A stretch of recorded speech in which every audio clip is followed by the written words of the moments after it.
Isang mapagpalang umaga po sa inyong lahat, mga kapatid ko kay Kristo. Tunay nga pong kay buti ng Diyos dahil ngayon tayo ay Kanyang muling pinagtipon-tipon bilang isang pamilya ng mananampalataya na nagbibigay ng ating papuri at parangal sa ating mahal na pong Jesus Nazareno. Mga kapatid, may itatanong po ko sa inyo, na-experience nyo na po ba yung tipong sunod-sunod ang problema? Yung parang bagong gising ka pa lang, pagod ka na agad. Yung hindi mo pa nalulutas ang isa, darating na naman ang panibago.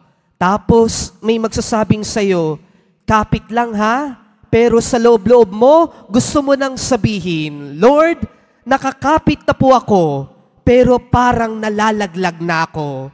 Sa ganitong mga pagkakataon, mga kapatid, ang hirap isipin na magalak, magsaya.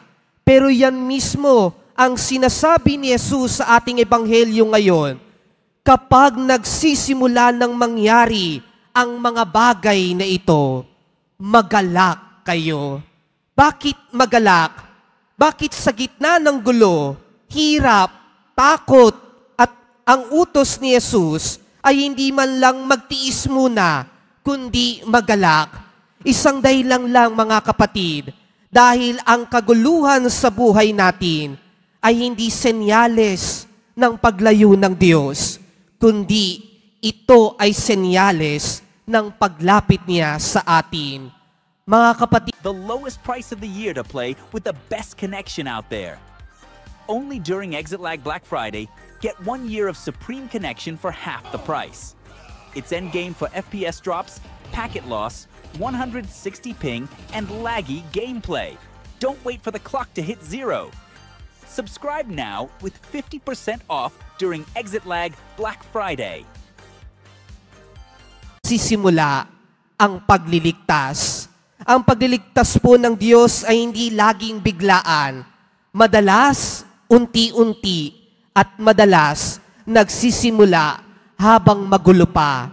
Parang gabi, hindi mo agad makikitang dumarating ang araw, pero unti-unti nang gumagaan ang dilim. Parang sugat, hindi mo agad mararamdaman na gumagaling, pero may proseso na nangyayari.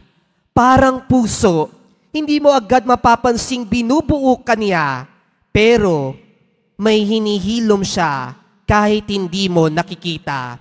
Kaya ang sabi ni Jesus, magalak, hindi dahil okay ng lahat, kundi dahil nagsisimula ng kumilos ang Diyos kahit hindi mo pa nararamdaman.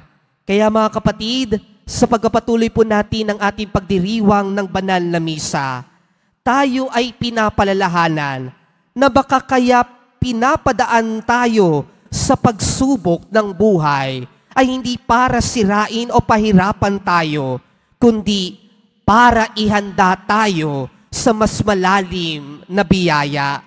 Baka yung biglang sakit na meron ka, yung biglang pagkawala, biglang pagkahiwalay, biglang pagkabigo mo sa iyong buhay, yan ang magiging daan para bigla mo ring makita ang tunay na plano ng Diyos.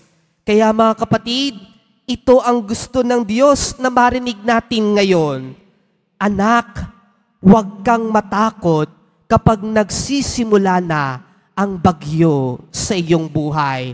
Dahil kapag may gumagalaw sa buhay mo na hindi mo maipaliwanag, ang Diyos na iyon.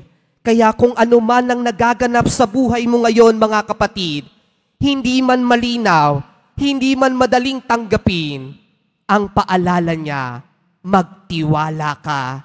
Hindi ka niya iniiwan, hindi pa tapos ang kwento mo. Kaya bilang pagtatapos po ng ating pagninilay, mga kapatid, ito ang lagi nating pakatandaan.